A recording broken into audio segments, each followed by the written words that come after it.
In a matter of days, Dr. Li Wenliang went from treating patients to becoming one. The 34-year-old ophthalmologist diagnosed Saturday with the Wuhan coronavirus. But if action had been taken when he and others started sounding alarms, the severity of the outbreak might have been understood sooner.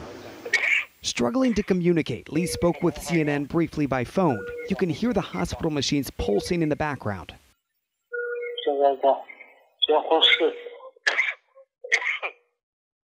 It was back in late December when Li first warned friends on WeChat about a SARS-like disease going around.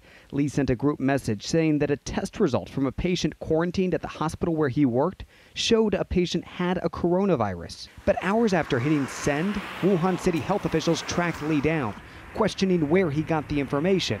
Within days, they closed the suspected source of the virus, this seafood market, and they announced the outbreak. But instead of being praised, Li got a call from Wuhan City Police. With Li coughing too much and breathing too poorly to speak by phone, we asked Li by text, "How did you feel when this happened?" "I felt a little afraid I would be detained, afraid my family would worry," Li responded. He agreed to sign this document, admitting to spreading rumors online and severely disrupting social order. It reads, "We want you to cooperate with the police and listen to our reminder and stop the illegal act. Can you do that?" Li answered, "Yes, I can." In the weeks that followed, the Wuhan Municipal Health Commission maintained that there was no obvious evidence for human-to-human transmission, no infection of healthcare workers, and that the outbreak was, in their words, preventable and controllable. And with that, the people of Wuhan continued about their normal lives. Then came a sudden jump in infections. China's central government took over, scrambling to contain a spreading virus with a rising death toll. Chinese state media first reported that Li was one of several whistleblowers silenced by police. Calls for Li and the others to be vindicated grew online.